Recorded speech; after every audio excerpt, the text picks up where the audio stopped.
জংঘলত থাকি নিজৰ পকেট গৰম কৰি এমাহৰ পিছত জংঘলৰ পৰা হোৱা দিলেই নহ'ব।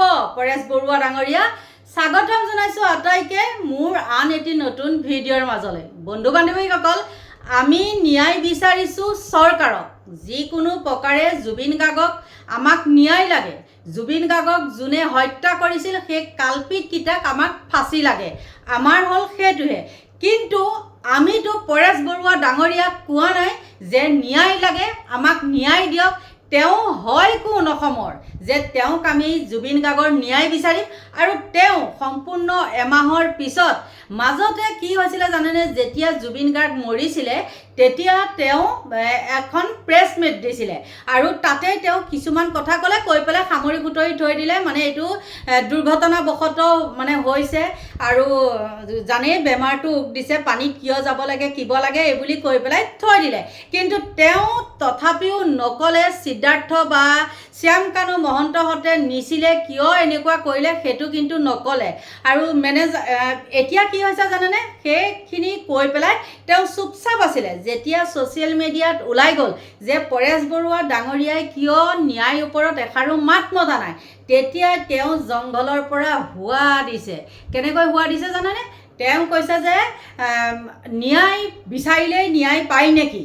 চাওক বন্ধু বান্ধৱীসকল, এই ধৰণৰ কথা কয়নে বাৰু? সেই কেইদিন আছে মৰিবলৈ, সেই বৃদ্ধ বয়সত জংঘলৰ মাজৰ পৰা তেওঁ কৈছে কি ন্যায় বিচাৰিলে ন্যায় পায়নে? আমি কি মাৰি পেলাব লাগিব নেকি? তেওঁলোকক কৈছে নেকি যে সিদ্ধাৰ্থ শ্যাম কানুহঁতক তহঁতে মাৰি পেলা বুলি কৈছে নেকি? তেওঁ মুঠতে এটাই জনসাধাৰণে কৈছিলে যে আপোনালোকে কিয় মাত নেমাতে, তেনেকৈহে কৈছিলে।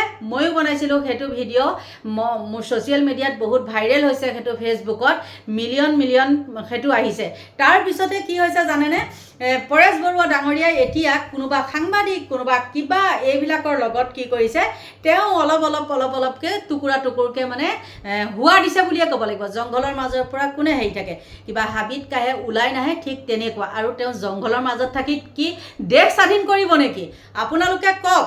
কিন্তু এটা কথা কওঁ, এতিয়া নহয় আগৰ পৰাই কওঁ, মই সকলোতে কওঁ, আগৰ আলফাৰ লগত এতিয়া আলফাৰ আকাশ আৰু পাতাল পাৰ্থক্য।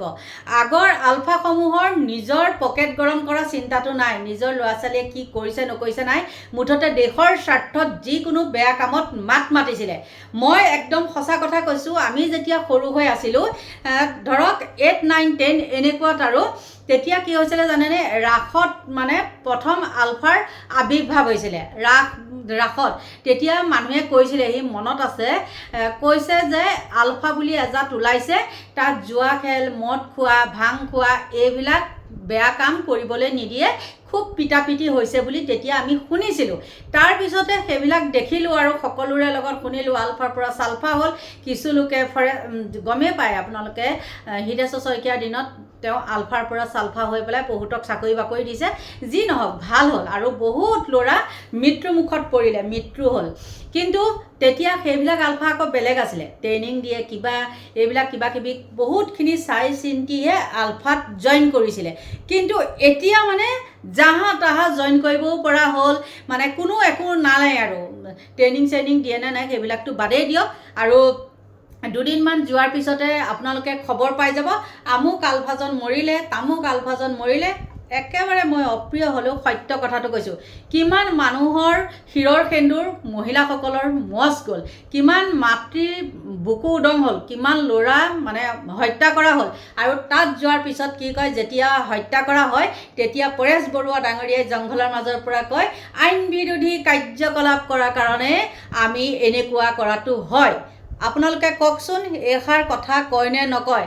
আৰু আজিৰ পৰা কিমান, হয়তো 3-4 বছৰে হৈ গৈছে নেকি, মই পাহৰি যাওঁ দেই। যোৰ চিৰিয়াখানাৰ ফ্ৰণ্টত দেখিছিলেনে কেনেকৈ বম দিছিলেহি? আপোনালোকে কওকচোন। সেই তেনেকৈ বম দিলে নিৰীহ মানুহখিনি মৰাৰ বাদে কাক কি কৰিব পাৰিছে বাৰু? সেই নিৰীহ মানুহখিনি যেতিয়া মৰিব, তেওঁলোকৰ ঘৰ সংসাৰ কেনেকৈ মানে চলে, তেওঁ জানো সেইটো খবৰ লয়? তেওঁতো নলয়। সেই যেতিয়া নেকি আমাৰ চিৰিয়াখানাৰ ফ্ৰণ্টত লৈছিলে, তাত এগৰাকী মহিলাও আছিলে। সেই মহিলাগৰাকী আকৌ কিবা চিএল টিএলো কৰে, মোৰ মনত আছে যদি কিবা মহন্তই নে জাহ্নৱী মহন্ত এনেকুৱা কিবা এটা আছিলে, সেই মহিলাগৰাকী কি হ'ল, ওলালে নে নোলালে সেইবিলাক বাৰু নাজানো, কিন্তু তেতিয়াও তাতো 2-3জনৰ চকু কণা হেৰি হৈ গৈছিলে, নেদেখা হৈ গৈছিলে, বম দিলে। আৰু বম দি কি কৰিলে বাৰু? মানুহক মানে নিৰীহ মানুহখিনি মাৰি পেলাই আমি দেশ স্বাধীন কৰিলোঁ, নহয় জানো? আৰু এইখিনি কথা কোৱাৰ কাৰণে কিছুমানে হয়তো মোক বেয়া পাব, বেয়া পালেও কথা নাই কিন্তু দেই। বহুত আগতে বহুত কিবা কিবি কৰিছিলোঁ, কিন্তু এতিয়া মই সেইবিলাক নকওঁ দিয়কচোন। একদম সৰু কালৰ কথা কৈছোঁ মই। আৰু মানে 8-9ৰ পৰা এইবিলাক আমি দেখি শুনি লীলা খেলা কৰি মেলি মানে এতিয়া একদম বৃদ্ধ হ'লোঁ। আৰু আমিয়ে বৃদ্ধ, আমাতকৈও পৰেশ বৰুৱা ডাঙৰীয়াসকল কিমান বৃদ্ধ, হয় নে নহয়? তথাপিও কিন্তু তেওঁ এতিয়া জুবিন গাৰ্গৰ ক্ষেত্ৰত যিমানখিনি মাতিছে, আপোনালোকে ভাবে নেকি যে গ্ৰহণযোগ্য? সেইখিনি কিন্তু জানো জুবিন গাৰ্গে যাব নালাগে, জানো জুবিন গাৰ্গক সকলোৱে গম পায়, জুবিন গাৰ্গে মদ খায় সকলোৱে জানে, কিন্তু জুবিন গাৰ্গক মদ খুৱাই হত্যা কৰিলে কোনে? যিসকল তেওঁ শুৱে বাৱে আছিলে সেইসকলে জুবিন গাৰ্গক হত্যা কৰিলে। আৰু তাতে যদি কিছুমানে জুবিন গাৰ্গক ক'বলৈ যায় এইটো মদাহী বা এইটো আমুক বুলি ক'বলৈ যায়, কিন্তু সমালোচনা কৰিলে মানুহ বেয়া হৈ নাযায়, সমালোচনা কৰিলে বহুত মানুহ ঠিকো হয়। আৰু কিন্তু ঠিক হ'বলৈ হ'লে তেওঁ শুৱে বাৱে থকা এই ধেমা ধৰাবিলাক ঠিক হ'ব লাগিব, কিন্তু ধেমা ধৰাবিলাকেই খাই দিলে মানে জুবিন গাৰ্গক। এতিয়া তেওঁ আকৌ আমাক নতুনকৈ ক'ব নালাগে যে জুবিন গাৰ্গে মদ খায়, জুবিন গাৰ্গে আমুক কৰে, জুবিন গাৰ্গক আমি ভাল পাওঁ কাৰণে আমি এনেকৈ কৈছিলোঁ। তেওঁ সেইটো ক'ব নালাগে, কিন্তু তেওঁ মুখৰ পৰা কেতিয়াও নোলালে যে সিদ্ধাৰ্থক হওক বা শ্যাম কানু হওক যে ফাঁচি দিব লাগে বা শাস্তি দিব লাগে, এইবিলাক কিন্তু নোলালে। মুঠতে তেওঁ এটাই ক'লে, আমাক ক'লেই হ'ব নেকি যে গুলিয়াই মাৰিবলৈ ক'লে আমি গুলিয়াই মাৰিম নেকি? তোমালোক হয় কোন? তোমালোকে নিৰীহ মানুহখিনিৰ বুকুত গুলি মৰাৰ বাদে তোমালোকে ভাল কাম কি কৰি পাইছা? উজনি অসমত বোলে আৰু কিছু লোকে কয় উজনি অসমৰ আলফা নহ'লে বোলে তাত মানুহ থাকিব নোৱাৰা হ'ল হয়। তোমালোক যদি ঠিক থাকা, কি কাৰণে উজনি অসম উত্তপ্ত হ'ব? য'তে দল সংগঠন বেছি তাতেই এইবিলাক মানে 2 নম্বৰী কামখিনি বেছি। এইটো একদম অপ্ৰিয় হ'লেও সত্য কথা কৈছোঁ মই। আৰু সেইখিনি নিজৰ সেই মাৰোৱাৰী চাৰোৱাৰী যিখিনি মানুহ আছে, সেই মানুহখিনিক দোকান পূজাৰটো গম পায়েই, মাৰোৱাৰীসকলৰ ব্যৱসায় বাণিজ্য নহয় জানো? আমাৰ অসমীয়া মানুহখিনিয়ে যিখিনি কৰিব নোৱাৰে সেইবিলাক মানুহে তেনেকৈ কষ্ট কৰি পেলাই ক'ৰ মাথা ক'ত লাগে 2 নম্বৰী কৰি হ'লেও টকা চকা ঘটি পেলাই তেওঁলোকে নিজৰ ব্যৱসায়টো একদম পৰিপূৰ্ণ কৰে। ঠিক তেনেকৈ সেইবিলাকৰ ওচৰত চিঠি এখন দিব যে মোক ইমান টকা লাগে, সিমান টকা লাগে। সেইবিলাকৰ বাদে কওকচোন আপোনালোকে কোনটো কাম কৰি দেখালে? এতিয়া জুবিন গাৰ্গৰ হৈ পেলাই তেওঁ ক'লে নেকি যে চৰকাৰে ন্যায় দিব লাগিবই বুলি তেওঁ ডাঠি ক'ব পাৰিলে নেকি? নোৱাৰিলে। আৰু এইখিনি কথা ক'লে আপোনালোকে বেয়া পালেও কিন্তু নহ'ব দেই। গতিকে আৰু কিমান কি ক'ব, একদম ইয়াৰ আগতেও মই তেনেকুৱা এটা ভিডিঅ' দিছিলোঁ, আৰু মই কৈছোঁ শুনক, যিটো ভিডিঅ' মই দিছিলোঁ ছ'চিয়েল মিডিয়াত সেইটো একদম পূৰা ভাইৰেল হৈ আছে। গতিকে মই যি কথা কওঁ সেইটো কিন্তু সঁচাহে কওঁ, আৰু মিছা কথা এটা কৈ পেলাই মিছা থাম্বনেইল এখন বনাই পেলাই মই ভিডিঅ' কেতিয়াও প্ৰস্তুত নকৰোঁ।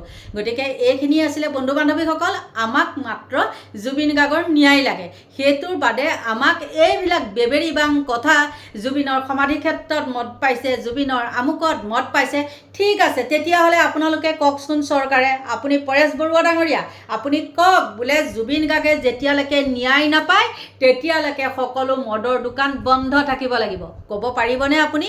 কেতিয়াও নোৱাৰে। ক'ৰ পৰা ক'ব? কাৰণ আপোনালোকে চৰকাৰৰ লগত হাত মিলাই থাকে, সেইটো সকলোৱে জানে। সেইকাৰণে এতিয়া সেইবিলাক কৈ লাভ নাই। আৰু পাৰিলে ন্যায় দিব মুখ্যমন্ত্ৰীয়েহে পাৰিব, তাতকৈ বেলেগে কোনেও নোৱাৰে। আপোনাক মানুহে মুঠতে মাত এষাৰ মাতিবলৈহে কৈছিলে, আপোনাক ন্যায় দিবলৈ কোৱা নাই। আপুনি কোনো নহয়, আপুনি ন্যায় দিবলৈ কি আপুনি চৰকাৰ নেকি?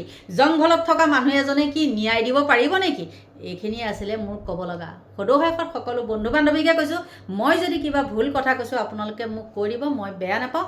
এতিয়া এই ভিডিঅ'টো ইমানতে সামৰণি মাৰিছোঁ। Bye bye.